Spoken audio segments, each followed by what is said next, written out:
Hello my dear student.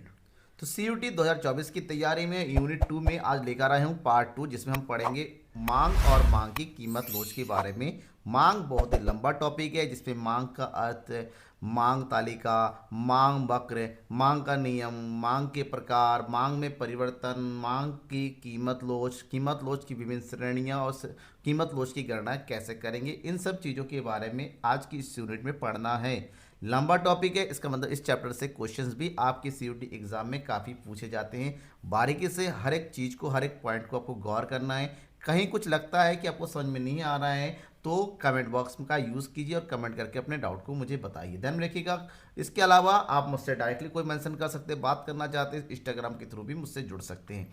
तो सबसे पहले हमें यह समझना है कि मांग क्या है, यानी कि डिमांड क्या हो। देखिए, नॉर्मली मांग का मतलब मांगना, मांगना मतलब भीख मांगना नहीं। मांग का मतलब होता है अपनी ज़रूरतों के लिए किसी भी चीज़ को खरीदने के लिए तैयार होना।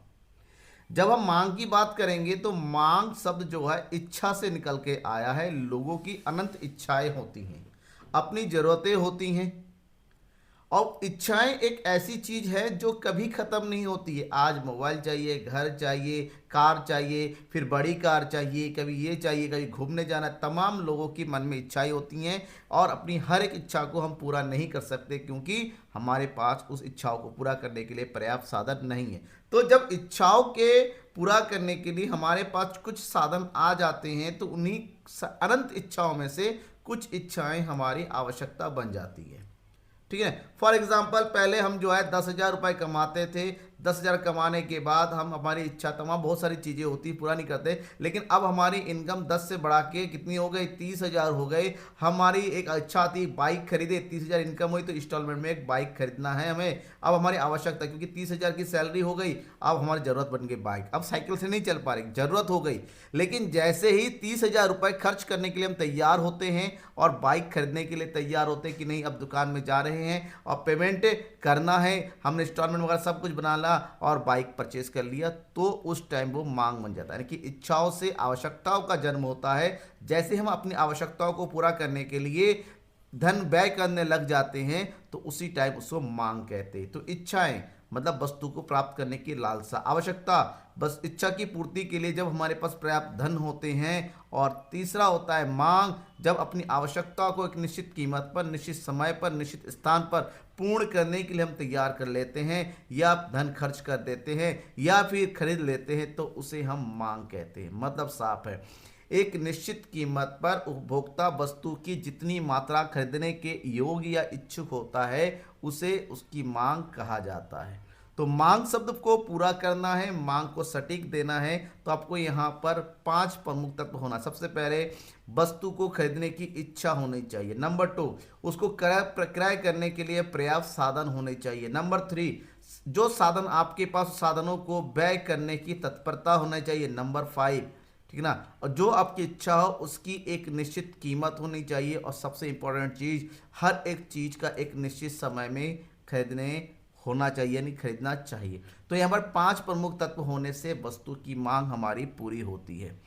तो ऐसे में मांग शब्द के बारे में परिभाषा देने वाले में सबसे इंपॉर्टेंट और महक जो है, सबसे इंपॉर्टेंट और मेन परिभाषा जो आई है प्रोफेसर JS मिल की। JS मिल ने कहा कि मांग शब्द का अभिप्राय मांगी गई उस मात्रा से लगाया जाता है जो एक निश्चित कीमत पर खरीदी जाती है। यानी कि किसी भी वस्तु को निश्चित कीमत देकर आप खरीद लेते हैं तो वो मांग है। बेनहम ने भी कहा है, किसी दी गई कीमत पर वस्तु की मांग वह मात्रा है जो एक निश्चित कीमत पर निश्चित समय पर खरीदी जाती है। मेयर्स ने भी गया है, अलग अलग लोगों की परिभाषा है, क्योंकि कभी कभी पूछा है परिभाषा दे रखा, पूछा है किसका कथन है, तो आपको यहाँ पर परिभाषा को याद रखना है। किसी वस्तु की मांग उन मुद्राओं की तालिका होती है जिन्हें क्रेता एक समय विशेष पर संभव कीमतों पर खरीदने के लिए तैयार होता है। तो मांग को अगर हम बात करें कि मांग के कितने प्रकार, वर्गीकरण, प्रकार अलग चीज होता है, और यहाँ पर मांग को 2 वर्गों में बांटा गया है। एक है व्यक्तिगत मांग, दूसरा है बाजार मांग। पहले हम पढ़ेंगे व्यक्तिगत मांग क्या होता है। व्यक्तिगत मांग मतलब किसी एक उपभोक्ता जब अपनी आय के आधार पर किसी वस्तु को खरीदने को तैयार, केवल जब एक उपभोक्ता की मांगी गई मात्रा की बात करते हैं तो उसे व्यक्तिगत मांग के नाम से जाना जाता है। जबकि बाजार में उपस्थित सभी उपभोक्ता किसी वस्तु की दी गई कीमतों पर जितनी मात्रा खरीदने को तैयार होते उन सभी मात्रा का योग बाजार मांग होता है। अब जब मांग की बात करेंगे तो मांग में सबसे पहले तालिका का निर्माण होता है कि क्योंकि वस्तु की विभिन्न कीमतें बाजार में प्रचलित होती हैं। अलग अलग कीमत पर उपभोक्ता अलग अलग मात्रा खरीदना चाहता है। उपभोक्ता का स्वभाव होता है कि जब वस्तु की कीमत कम होगी तो अधिक मात्रा खरीदा जाएगा। यानी अलग अलग कीमतों पर उसके द्वारा खरीदी जाने वाली अलग अलग मात्रा को जब हम तालिका के रूप में प्रदर्शित करते हैं तो उसे हम मांग तालिका कहते हैं। मांग तालिका, क्योंकि मांग दो प्रकार का होता है तो ऐसे में मांग तालिका के भी दो प्रकार होते हैं, व्यक्तिगत मांग तालिका और बाजार मांग तालिका। यहाँ पर जब हम व्यक्तिगत मांग तालिका की बात करेंगे कि वस्तु की विभिन्न कीमतों पर एक उपभोक्ता की वस्तुओं की मांग बताने वाली सारणी को व्यक्तिगत मांग तालिका कहते हैं। मतलब एक बाजार में उपभोक्ता एक्स है तो एक्स वस्तु की अलग अलग कीमतों पर अलग अलग मात्रा खरीदने के लिए तैयार हो। जब कीमत 10 है केवल 10 यूनिट खरीदता है, कीमत 2 है तो उसकी 50 यूनिट खरीदता है। तो अलग अलग कीमत पर जितनी मात्रा खरीदना चाहता है जब उसको एक टेबल के माध्यम से प्रदर्शित करेंगे तो उसको व्यक्तिगत मांग तालिका कहेंगे। जबकि हमें पता है बाजार में बहुत सारे उपभोक्ता मौजूद होते हैं। यूँ मान के चलते हैं बाजार में दो उपभोक्ता है एक्स और वाई, मतलब बाजार में विभिन्न कीमतों पर सभी उपभोक्ता वस्तु की जितनी मात्रा खरीदते हैं तब सभी मात्रा को जब तालिका के रूप में प्रदर्शित करेंगे तो उसे बाजार मांग तालिका के नाम से जानते हैं। तो यहाँ पर वस्तु एक्स और उपभोक्ता एक्स और उपभोक्ता वाई की मांगों का योग कर देंगे, जैसे 10 और 5 20 और 10 30। तो जब दोनों उपभोक्ताओं की मांग को योग करके तालिका के माध्यम से प्रयोग करेंगे तो उस योग की गई तालिका को बाजार मांग तालिका के नाम से जानते हैं। अब बात ये होती है कि समझने के लिए अच्छे से तो वक्र बनाया जाता है। तो जब मांग तालिका को चित्र के माध्यम से प्रदर्शित किया जाता है तो उसे मांग वक्र के नाम से जानते हैं। कुछ इस तरह से मांग वक्र बनता है।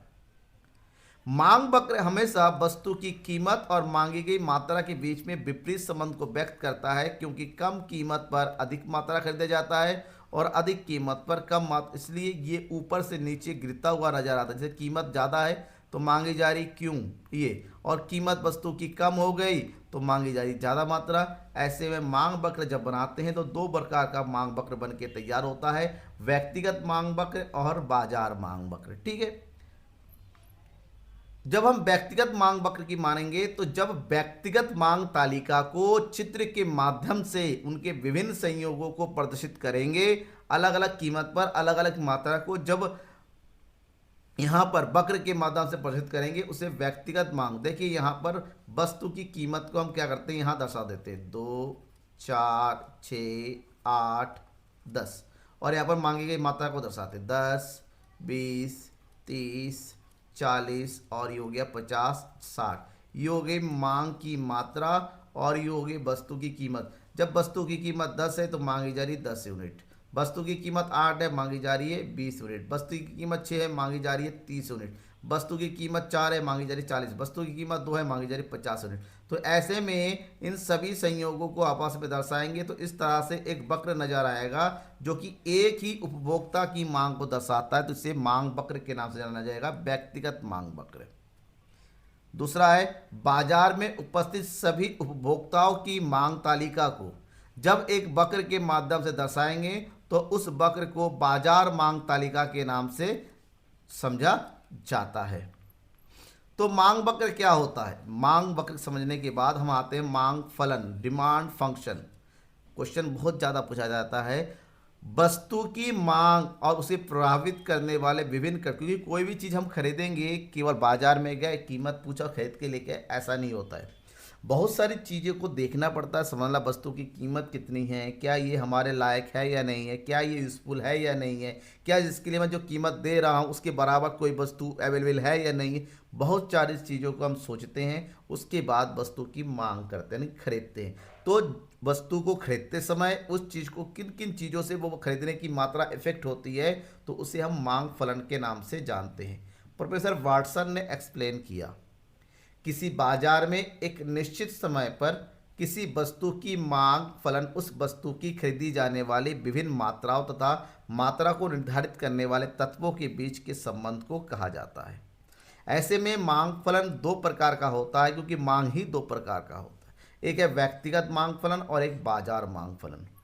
जब हम व्यक्तिगत मांग फलन की बात करते हैं, किसी एक व्यक्तिगत उपभोक्ता की वस्तु की मांग की मात्रा जितने चीज़ों से प्रभावित होता है तो उसे व्यक्तिगत मांग फलन कहते हैं। दैट इज डी एक्स, यानी कि एक व्यक्ति एक्स उपभोक्ता की मांग बराबर F bracket P X P R Y and T. ये हो गए प्रभावित करने वाले कारक, ये हो गए वस्तु की मांग की मात्रा। इन दोनों के बीच का जो संबंध होता है एफ, उसी को बोलते हैं मांग फलन। जैसे वस्तु एक्स की मांग जब करेंगे क्या क्या देखेंगे कि वस्तु एक्स की कीमत कितनी होगी, संबंधित वस्तु की कीमतें क्या होंगी, उपभोक्ता की आय कितनी है, रुचि कितनी है, इन सब बातों से उपभोक्ता की मांग प्रभावित होती है। लेकिन बाजार की बात करते हैं, बाजार में बहुत सारे उपभोक्ता होते हैं, तो बाजार की मांग जिन बातों से निर्धारित होती है, जिन तत्वों से प्रभावित होती हैं, उन तत्वों का और मांग के बीच के संबंध को बाजार मांग फलन के नाम से जानते हैं। और व्यक्तिगत मांग फलन से बाजार मांग फलन के घटक ज़्यादा होते हैं। यहाँ पर dx equal to F bracket P X P R Y T E P Y D, इन सब का फुल फॉर्म आपके नीचे दे रखा है। dx का मतलब वस्तु x की मांग, px वस्तु x की कीमत, pr संबंधित वस्तु की, यानी कि वस्तु को खरीदते समय जिन जिन चीज़ों से भी वस्तु प्रभावित होती हैं वही सब लागू किया गया है। तो इसको डिटेल से समझे। वस्तु को प्रभावित करने या निर्धारित तत्व, सबसे पहले वस्तु की उपयोगिता। जिस वस्तु की उपयोगिता जितनी ज़्यादा होती है उसकी मांग भी ज़्यादा होगी। जैसे दूध है, कोयला है, इन सब की मांग अधिक होती है क्योंकि ये उपयोगिता ज़्यादा है। आय स्तर, लोगों की आय जितनी ज़्यादा होती है उसकी मांग भी ज़्यादा होगी, आय कम होती है तो मांग भी कम होती है। धन का वितरण, जिस समाज में धनी व्यक्ति अधिक होते हैं उस समाज की मांग अधिक होती है, और जिस समय में निम्न आय वाले लोग होते हैं उसकी मांग भी कम होती है। इसके अलावा वस्तु की कीमत सबसे ज़्यादा प्रभावित करता है। वस्तु की कीमत जैसे ही कम होती है लोग खरीदने ज़्यादा लगते हैं, वस्तु की कीमत जैसे ही बढ़ती है उसकी मांग भी कम होती चली जाती है, क्योंकि कीमत और मांग में हमेशा विपरीत संबंध होता है, उल्टा होता है। संबंधित वस्तु के किसी वस्तु को प्रभावित करने वाली जो दूसरी वस्तुएं होती हैं, जैसे हम अगर चाय पीते हैं तो चाय की मांग को कॉफ़ी की कीमतें प्रभावित करेंगी। कॉफ़ी की कीमत बढ़ जाती है तो चाय की मांग बढ़ेगी, क्योंकि कॉफ़ी पीने वाले चाय पियेंगे। कॉफ़ी की कीमत कम होगी तो चाय की मांग कम होगी, चाय पीने वाले कॉफ़ी पीने लगेंगे। तो इसका मतलब एक वस्तु की कीमत से दूसरी वस्तु की मांग प्रभावित होती है।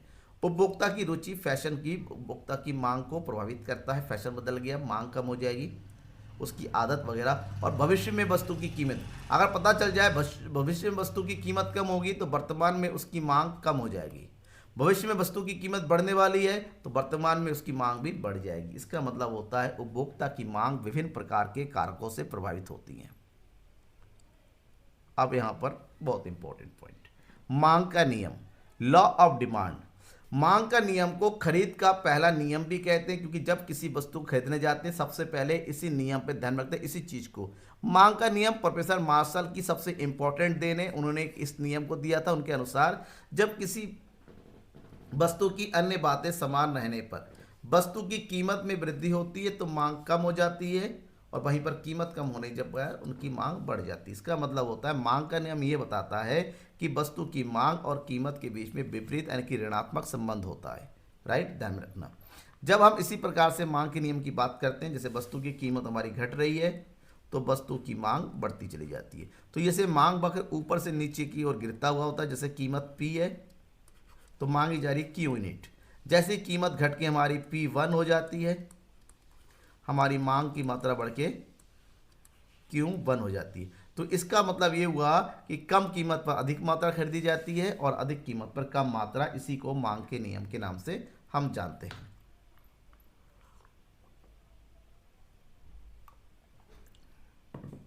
मांग के नियम की मान्यताएं। मांग के नियम की प्रमुख मान्यताओं की बात करते हैं। उपभोक्ता की आय, मान्यता मतलब होता है, हमने अभी कहा था अन्य कारक स्थिर रहें। अन्य कारक स्थिर, सेटेलस परिभाषा बोलते हैं इसको, कि दूसरे कारकों में परिवर्तन नहीं होना चाहिए तभी मांग का नियम केवल कीमत और मांग में संबंध स्थापित करता है। मतलब बाकी सारी चीज़ें अपनी जगह पर कोई परिवर्तन नहीं होना चाहिए। जैसे उपभोक्ता की आय में परिवर्तन नहीं होनी चाहिए, रुचि आदत फैशन में कोई परिवर्तन नहीं होना चाहिए, संबंधित वस्तु की कीमतों में कोई परिवर्तन नहीं होना चाहिए, नई स्थानापन्न वस्तुएं बाजार में नहीं होनी चाहिए, या फिर भविष्य में वस्तु की कीमत में परिवर्तन की संभावना नहीं होनी चाहिए, तभी मांग का नियम लागू होता है। लेकिन इसके बावजूद भी सब कुछ स्थिर रहने पर भी कहीं कहीं मांग का नियम लागू नहीं होता, जिसको बोलते हैं मांग के नियम के अपवाद। जैसे अगर भविष्य में वस्तु की कीमत में परिवर्तन वृद्धि होने की संभावना होती है तो वर्तमान में कीमत चाहे कम हो चाहे बढ़े, वस्तु की मांग में परिवर्तन नहीं होगा। सब प्रतिष्ठा सूचक सूची, अगर जो लग्जरीज आइटम होते हैं लोगों की प्रतिष्ठा से जुड़ा हुआ इज्जत वाली, उनमें भी वस्तु की कीमत का कोई फर्क नहीं पड़ने वाला होता है। उपभोक्ता की अज्ञानता, अगर वस्तु की कीमत के बारे में उपभोक्ता को पता नहीं है तब भी यहाँ पर मांग का नियम लागू नहीं होता है। और गिफिन वस्तुएं होती हैं, घटिया वस्तु पर भी मांग का नियम लागू नहीं होता है। राइट। मांग के प्रकार, जब भी हम मांग के प्रकार कहेंगे, मांग के प्रमुखतः 4 या 5 प्रकार में बांटा गया। सबसे पहले कीमत मांग।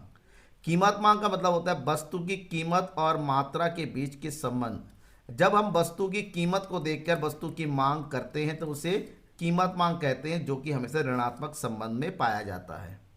आय मांग, आय मांग का मतलब होता है उपभोक्ता की आय और वस्तु की मांगे जाने वाली मांग के बीच के संबंध।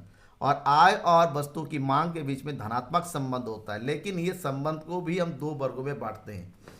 उपभोक्ता की आय के आधार पर वस्तुओं को 2 कैटेगरी में बांटा जाता है, श्रेष्ठ या सामान्य वस्तुएं और दूसरी होती हैं घटिया वस्तुएं। ठीक है, अब ये समझ लो श्रेष्ठ क्या है। श्रेष्ठ मतलब वो वस्तुएं जिसको सामान्य वस्तुओं के नाम से जाना जाता है, मतलब ऐसी वस्तुएं जहां पर आय और मांग के बीच में धनात्मक संबंध होता है और जहां पर मांग का नियम लागू होता है। मतलब साफ है, उपभोक्ता की आय और मांग की मात्रा, आय बढ़ जाती है भाई, पहले यहां पर मांग, तो आय के बढ़ने से मांग की मात्रा भी बढ़ जाती है, तो यहीं पर सामान्य वस्तुएं कहते हैं। सामान्य वस्तुओं में मांग का नियम लागू होता है, मतलब कीमत बढ़ जाती है, घट जाती है तो मांग की मात्रा में भी वृद्धि हो जाती है। वहीं पर दूसरा है घटिया वस्तु, जिसको गिफिन वस्तुएं भी कहते हैं।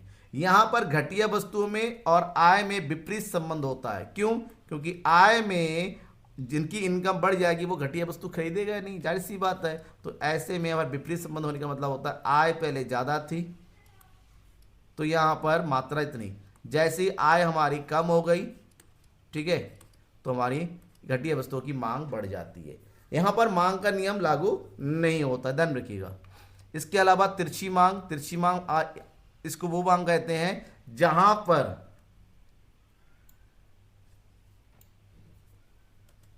तिरछी मांग मतलब होता है जब किसी दूसरी वस्तु की कीमत का प्रभाव किसी वस्तु पर पड़ता है, उसे हम तिरछी मांग कहते हैं। इस प्रकार से संबंधित वस्तुएं 2 प्रकार की होती है, स्थानापन्न और पूरक वस्तुएं। स्थानापन्न वस्तुएं ऐसी वस्तुएं होती है जिनका प्रयोग एक दूसरे के स्थान पर एक ही उद्देश्य के लिए किया जा सकता है। जैसे फॉर एग्जांपल चाय कॉफी, या तो एक बार में चाय पियेंगे या तो कॉफी पियेंगे। ठीक है, जैसे साबुन, जैसे कोलगेट पेस्ट हो गया या फिर पतंजलि का पेस्ट हो गया, या तो ये पेस्ट यूज करेंगे या तो ये पेस्ट यूज करेंगे। ऐसी वस्तुएं जिनका प्रयोग एक दूसरे के स्थान पर किया जाता है उसे स्थानापन्न वस्तुएं कहते हैं। यानी कि स्थानापन्न वस्तु की कीमत, यानी कि वस्तु मान लीजिए चाय की कीमत और कॉफी की मात्रा, चाय की कीमत और कॉफी की मात्रा के बीच में कैसा धनात्मक संबंध होता है, कैसे समझिएगा। यहां पर चाय की कीमत पहले यहां पर कम है और कॉफी की मात्रा भी हमारी क्या है, कम है। चाय की कीमत जैसी बढ़ जाती है कॉफी की मात्रा भी बढ़ जाती है। समझ में आ गया? क्योंकि यहाँ पर दोनों के बीच में धनात्मक एक के, क्योंकि चाय पीने वाले कॉफी पीने लग जाएंगे। वहीं पर पूरक वस्तुएं ऐसी वस्तुएं होती हैं जिनका प्रयोग एक ही उद्देश्य के लिए एक साथ किया जाता है। जैसे स्कूटर और पेट्रोल, स्कूटर होगा तो पेट्रोल का प्रयोग है, पेट्रोल होगा तभी स्कूटर चलेगा। यहाँ पर वस्तु, पूरक वस्तु की कीमत और खरीदी जाने वाली मात्रा के बीच में विपरीत संबंध होता है। मान लीजिए हमने लिया स्कूटर की कीमत और ये हो गए पेट्रोल की मात्रा। जब स्कूटर की कीमत ज़्यादा होती है तो पेट्रोल की मांग हमारी कम होती है। क्यों? क्योंकि स्कूटर ज़्यादा होगी, स्कूटर खरीदे तो पेट्रोल का क्या कम है। स्कूटर की कीमत के गिरने से पेट्रोल की मांग भी बढ़ जाती है। ये पूरक वस्तुएं में होती हैं। संयुक्त मांग, संयुग्मन मतलब ये भी कुछ कुछ पूरक वस्तु की तरह होती हैं, ऐसी वस्तुएं जिनका एक साथ एक ही आवश्यकता की पूरा करने के लिए प्रयोग करते हैं, जैसे जूता, गेंद, बल्ला, जूता, मोजा, स्कूटर, पेट्रोल। व्युत्पन्न मांग ऐसी मांग होती है क्योंकि हम मांग किसी और चीज की बढ़ रही है, उसके कारण किसी दूसरी वस्तु की मांग बढ़ जाती है। जैसे जैसे ही कपड़ों की डिमांड बढ़ जाती है, कपड़े सिलाई करने वाली सिलाई मशीन की मांग बढ़ जाती है। ठीक है, ये हो गया व्युत्पन्न मांग। समझ में आ गया। सामूहिक मांग, सामूहिक मांग का मतलब होता है ऐसी वस्तु जिनका प्रयोग एक से अधिक उपयोगिता के लिए मांगी जाती है। सामूहिक मांग जैसे दूध है, दूध की जब मांग होती है, दूध से जो है मिठाई बनाई जाती है, चाय बनाया जाता है, या फिर दूसरा सामान बनाया जाता है, अलग अलग प्रकार के जो है गर्मियों के टाइम में शरबत बनाया जाता है। तो ये सब जो है सामूहिक मांग की कैटेगरी में आती हैं। देखिए, अब बहुत सारी चीज़ें हमने पढ़ लिया। अब लोगों की जो मांग है, क्या वो प्रभावित होती हैं? क्या मांग बदल सकती हैं? बिल्कुल, मांग बहुत सारी चीज़ों से प्रभावित होती है। एक तो कीमत, और कीमत के अतिरिक्त दूसरे बहुत सारे कारक होते हैं। तो कीमत के कारण मांग में परिवर्तन और कीमत को छोड़ के अन्य कारणों से मांग में परिवर्तन, ये दो प्रमुख कारण है। तो इसमें दो स्थितियां, एक है मांग वक्र पर संचलन, जहां पर मांग वक्र एक ही रहता है, मांग ऊपर से नीचे संचलित होता है। दूसरा आता है मांग वक्र अपनी जगह छोड़ के दूसरी जगह पहुंच जाता है, इसको बोलते हैं शिफ्टिंग। जब वस्तु की कीमत में परिवर्तन होता है तो मांग वक्र का संचलन होता है, और जब वस्तु की कीमत को छोड़कर अन्य कारक में परिवर्तन होता है तो मांग वक्र का खिसकाव होता है। कीमत में होने वाले परिवर्तन से मांग वक्र में दो प्रकार का परिवर्तन होता है। एक होता है मांग का विस्तार और दूसरा होता है मांग का संकुचन। और अन्य कारकों में परिवर्तन से भी दो प्रकार का परिवर्तन होता है। एक होता है मांग में वृद्धि, दूसरा होता है मांग में कमी। इनको डिटेल समझिए। सबसे पहले मांग वक्र के संचलन की बात करते हैं। जब अन्य कारकों में कोई परिवर्तन नहीं होता है और केवल वस्तु की कीमत में परिवर्तन होने से मांग वक्र एक समान रहती है लेकिन ऊपर से नीचे संचलित होती रहती है, तो उसे मांग वक्र का संचलन कहते हैं। मांग वक्र का संचलन दो प्रकार से होता है, मांग का विस्तार और मांग के संकुचन के रूप में। जहां मांग के विस्तार की बात करेंगे, जब वस्तु की कीमत में कमी होती है और अन्य कारकों में कोई भी परिवर्तन नहीं होता है, तो वस्तु की कीमत में होने वाली कमी से वस्तु की अधिक मात्रा खरीदी जाती है। मान लीजिए वस्तु की कीमत और मांग की मात्रा। वस्तु की कीमत 10 है, मांगी जा रही थी 20 यूनिट। वस्तु की कीमत घट के 5 हो गई और वस्तु की कीमत मांगी जानी मात्रा बढ़ के 50 हो गई। ऐसे में पहले मांगी जा रही यहाँ पर 20 पर 5 ये हो गई, और यहाँ पर अब वस्तु की कीमत घट के यहाँ पर आ गई 5 पे आ गई, तो 20 से मांगी जा रही कितनी यूनिट? 50 यूनिट। तो यहाँ पर वस्तु की कीमत की में कमी से वस्तु की मांग की मात्रा बढ़ गई, लेकिन मांग वक्र वही रहा, बस ए से संचलित होकर बी पे आ गए। इसको बोलते हैं मांग का विस्तार। इसी का उल्टा, जब वस्तु की कीमत ज़्यादा हो जाती है तो मांग वक्र पहले यहाँ था P से Q, और वस्तु की कीमत में वृद्धि हो गई, P1 हो गया। ऐसे में मांग की मात्रा में भी परिवर्तन हो जाता है, तो इसको बोलते हैं मांग का संकुचन। अब लेकिन वक्र एक ही जगह रहता है, एक ही रहता है। दूसरा होता है मांग वक्र का खिसकाव। मांग वक्र का खिसकाव का मतलब होता है मांग वक्र अपनी जगह से छोड़ के दूसरी जगह स्थापित होता है। ये तब होता है जब कीमत में परिवर्तन नहीं होता, लेकिन कीमत में अपनी जगह पर परिवर्तन ना होने पर किसी दूसरे, जैसे आय में वृद्धि हो गई, आय में कमी हो गई, संबंधित वस्तु की कीमतों में हो गई, भविष्य में वस्तु की कीमतों का परिवर्तन हो, इन सब कारणों से अगर मांग वक्र अपनी जगह छोड़ के दूसरी जगह पहुंच जाता है तो उसे मांग वक्र का खिसकाव कहा जाता है। ये दो प्रकार से होता है, मांग की में वृद्धि और मांग में कमी। तो पहले मांग में वृद्धि। देखिए यहाँ पर जब वस्तु की मांग में उसकी कीमतों के अलावा अन्य तत्वों जैसे आय, फैशन आदि में परिवर्तन होने से परिवर्तन होता है, तो ऐसे में मांग में वृद्धि होती है। और मांग वक्र बाएं से दाएं, जैसे वस्तु की कीमत पहले 5 थी और वस्तु की मांग है 10। उपभोक्ता की आय बढ़ गई, कीमत अभी भी 5 है लेकिन उपभोक्ता मांग रहा है 20 यूनिट। इसका मतलब ये हुआ पहले 5 रुपए की कीमत पे मांगी जा रही थी 10 यूनिट। यहाँ पर ये अब कीमत अपनी जगह पर ही है, कीमत में परिवर्तन हो, लेकिन उपभोक्ता की आय के बढ़ने से मांग की मात्रा बढ़ गई। यहाँ पर देखिए मांग वक्र अपनी जगह छोड़ के आगे की ओर खिसक रहा है, इसको बोलते हैं मांग में वृद्धि का होना। वहीं पर मांग में वृद्धि होने के प्रमुख कारण है उपभोक्ता की आय में वृद्धि होने से, वस्तु की कीमत में, प्रतिस्थापित वस्तु की कीमत वृद्धि होने से, पूरा वस्तु की कीमत में कमी होना, फैशन ऋतु में परिवर्तन होना और उपभोक्ता की रुचि का बढ़ जाना, क्रेताओं की संख्या का बढ़ जाना, भविष्य में वस्तु की कीमत बढ़ने के कई सारे कारक होते हैं जिससे उपभोक्ता की मांग हमारी क्या हो सकती है, बढ़ सकती है। वहीं पर अन्य कारकों में परिवर्तन हो गया, उपभोक्ता की आय में कमी हो गई, मौसम बदल गया, ऐसे में वस्तु की कीमत अपनी जगह पर है, मांगी जा रही 20 यूनिट अब मांगी जाती 10 यूनिट, तो मांग में होने वाली कमी होने से पहले जा रही थी मांग यहाँ पर P और Q, और मांग में हो गई कमी तो मांग बकर हमारा नीचे बन गया, क्यों, क्योंकि मांग की मात्रा में कमी, तो इसको बोलते हैं मांग में कमी का होना। ठीक है, और मांग में कमी होने के प्रमुख कारण है उपभोक्ता की आय में कमी होना, संबंधित वस्तु की कीमतों में कमी होना, पूरक वस्तु की कीमतों में वृद्धि हो जाना, फैशन जलवायु में परिवर्तन होना और उपभोक्ता की रुचि में कमी होना, क्रेताओं की संख्या में कमी होना, भविष्य में वस्तु की कीमत कम होने की संभावना से भी उपभोक्ता की वर्तमान मांग हमारी क्या हो जाती है, कम हो जाती है। ठीक है,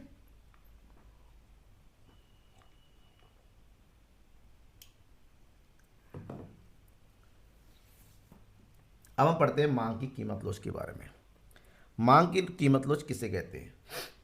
मांग की लोच का मतलब होता है घटना या बढ़ना, परिवर्तन होना। जैसे इलास्टिक होता है और रबर बैंड, देखो रबर बैंड को खींचते हैं बड़ा हो जाता है, छोड़ते में जगह पर आ जाता है, तो लोच का मतलब परिवर्तन होना।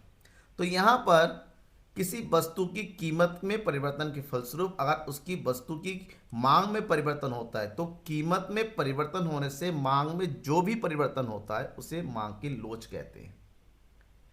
मांग में परिवर्तन बहुत सारे कारकों से होता है, जैसे में आय में परिवर्तन होने से, कीमतों में परिवर्तन होने से, अन्य वस्तुओं की में परिवर्तन होने से। ऐसे में मांग की लोच कई कारणों से होती है। मतलब वस्तु X की मांग में प्रतिशत परिवर्तन और वस्तु की मांग को प्रभावित करने वाले कारकों में होने वाले प्रतिशत परिवर्तन, और ये कारक कीमत भी हो सकती है। जब कीमतों के कारण वस्तु की मांग में परिवर्तन होता है उसे मांग की कीमत लोच कहते हैं। ठीक है, और जब वस्तु की उपभोक्ता की आय के कारण वस्तु की मांग में परिवर्तन होता है तो उसे आय लोच कहते हैं। और किसी दूसरी वस्तु की मांग में परिवर्तन, कीमत में परिवर्तन के कारण अगर संबंधित वस्तु की मांग में परिवर्तन होता है उसकी मांग की तिरछी लोच कहते हैं। लेकिन फिलहाल आपको कीमत लोच पे ज़्यादा ध्यान देना है, यानी कि कीमत में होने वाले परिवर्तन के कारण वस्तु की मांग में होने वाले परिवर्तन के बीच के संबंध को मांग की लोच करते, शॉर्टकट में बोलते हैं ईडी, इलास्टिसिटी ऑफ डिमांड। इस चीज़ को बताने वाले भी प्रोफेसर मार्शल थे, जिन्होंने कहा था मांग की लोच बाजार में कम या अधिक होना इस बात पर निर्भर करता है कि वस्तु की कीमत में एक निश्चित मात्रा में परिवर्तन होने पर उसकी मांग में सामयिक रूप से कितना परिवर्तन होता है। मतलब यहाँ पर ये मात्रात्मक संबंध को बताता है कि वस्तु की कीमत में अगर प्रतिशत परिवर्तन हो रहा है उससे उसकी मांग में कितने प्रतिशत का परिवर्तन, इसलिए इसको मात्रात्मक कथन के नाम से जाना जाता है। पूछा जाता है मांग की लोच कैसा कथन है, तो आपका आंसर हो जाए मात्रात्मक। और मांग का नियम कैसा कथन है, गुणात्मक कथन है, क्योंकि मांग का नियम केवल इतना ही बताता है कि कीमत में परिवर्तन होने से मांग में परिवर्तन होता है ऋणात्मक, लेकिन यहाँ पर कितना होगा ये बताता है। ठीक है, जब हम मांग की लोच की बात करते हैं, मांग की लोच की प्रमुख 5 श्रेणियां होती हैं। सापेक्षता लोचदार मांग, ये ऐसी स्थिति होती है लोच 1 से ज़्यादा होता है। सापेक्षता विलोचदार मांग, ये एक ऐसी स्थिति है लोच 1 से कम होता है। इकाई लोचदार मांग, ऐसी स्थिति होती है लोच 1 के बराबर होता है। पूर्णता विलोचदार मांग, जहाँ पर लोच अनंत होता है, और विलोचदार में लोच 0 के बराबर होता है, और पूर्णता लोचदार में ये अनंत के बराबर होता है। ठीक है, तो ऐसे में इन 5 को समझना जरूरी है। पहला, सापेक्षता लोचदार मांग। सापेक्षता लोचदार मांग एक ऐसी स्थिति होती है जहां पर वस्तु की कीमत में होने वाले परिवर्तन से उसकी मांग में अधिक परिवर्तन होता है। मतलब साफ है, वस्तु की कीमत में अगर 10% का परिवर्तन हो रहा है तो वस्तु की मांग में उससे ज़्यादा यानी 15 या 20% का परिवर्तन होता है। ऐसे में जब मांग वक्र बनाएंगे कुछ इस तरह से बनाएंगे, नीचे की ओर स्लोप करता हुआ। यहाँ पर कीमत पहले इतनी थी, मांगी जा रही इतनी मात्रा, वस्तु की कीमत में 10% का परिवर्तन हो गया यानी कमी आ गई, तो मांग की मात्रा में 20% का परिवर्तन हो गया, तो इस स्थिति को सापेक्षता लोचदार मांग कहेंगे। तो क्योंकि लोच निकाल का फार्मूला होता है मात्रा में प्रतिशत परिवर्तन बटे कीमत में प्रतिशत परिवर्तन। तो कितना आ गया देखिए 1.5 जो कि इकाई से ज़्यादा है, 1 से ज़्यादा है तो सापेक्षता लोचदार मांग। वहीं पर एक ऐसी स्थिति हो सकती है जब वस्तु की कीमत में तो परिवर्तन हो रहा है लेकिन मांग में उससे कम परिवर्तन होता है। मतलब कीमत में 10% का परिवर्तन हो रहा है, मांग में केवल 8% का परिवर्तन हो रहा है। तो ऐसे में जब ईडी निकालेंगे मांग में परिवर्तन बट्टे कीमत में परिवर्तन बराबर 0.8, ये हो गया 1 से कम लोच। ऐसे मांग वक्र बनाएंगे तो सीधा बनेगा खड़ा। तो यहाँ पर कीमत में परिवर्तन हो रहा है 10% और मांग में परिवर्तन हो रहा है केवल 8%। ठीक है, तो ये जो स्थिति होती है इसको बोलते हैं सापेक्षता लोचदार मांग। तीसरी श्रेणी होती है लोचदार मांग, इकाई लोचदार। ये एक ऐसी स्थिति होती है जो कीमत में परिवर्तन और वस्तु की मांग में परिवर्तन एक समान होता है। अगर कीमत 10% का परिवर्तन हो रहा है तो मांग में भी 10%। ये बिल्कुल बेसिकली ये सामान्य वस्तु की स्थिति में होता है क्योंकि 10/10 बराबर 1 हो गया, इसलिए लोच इकाई के बराबर होता है। और ये बिल्कुल स्ट्रेट बनता है 45 डिग्री के एंगल पे, जहां पर कीमत में और मांग की मात्रा में एक समान परिवर्तन को दर्शाया जाता है। फोर्थ यूनिट है बेलोचदार मांग। पूर्ण बेलोचदार मांग एक ऐसी स्थिति होती है वस्तु की कीमत में परिवर्तन होने के बावजूद वस्तु की मांग में कोई परिवर्तन नहीं होता है। मतलब यहाँ पर वस्तु की कीमत में 10% का परिवर्तन हो रहा है लेकिन वस्तु की मांग की मात्रा में 0 परिवर्तन हो रहा है। ऐसे में बेलोचदार मांग होने का मतलब होता है मांग वक्र वाई एक्सिस के बिल्कुल सीधा खड़ा रहेगा इस तरह से। ये हो गया क्वांटिटी, कीमत पहले इतनी थी, कम होकर नीचे आ रही है लेकिन फिर भी मांग नहीं बदल रहा है, मांग में कोई परिवर्तन नहीं हो रहा है।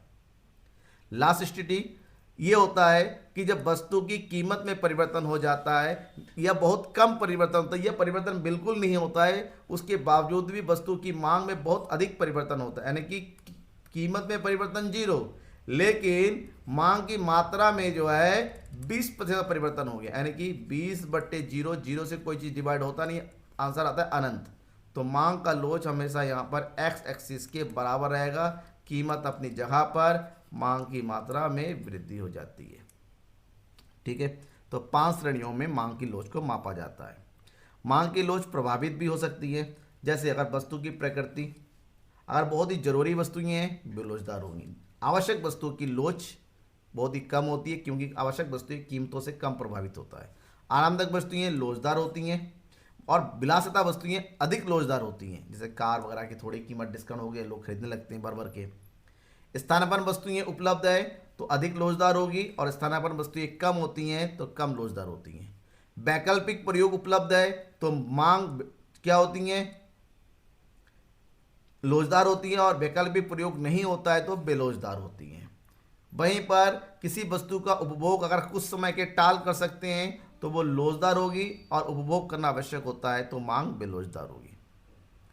अगर किसी वस्तु पर उपभोग की राशि बहुत ज़्यादा होती है तो वो लोचदार अधिक होगी, अगर उपभोग का कम बैग तो वो बेलोचदार होगी। ठीक है, अब आते हैं मांग लोच मापने की रीतियाँ। प्रमुखता मांग लोच की मापने की 3 विधियाँ प्रचलित में हैं, अनुपातिक रीति, कुल व्यय रीति, ज्यामितीय रीति। जहां पर जब हम अनुपातिक रीति की बात करेंगे ये वह रीति होते हैं जिसका प्रतिपादन प्रोफेसर फ्लेक्स ने किया था। ध्यान रखिएगा, 1 नंबर पूछा जा सकता है अपने एमसीक्यूज में, क्वेश्चन आ सकता है फ्लेक्स ने किस रीति का प्रतिपादन किया, तो आपका आंसर होगा प्रतिशत रीति से। ठीक है,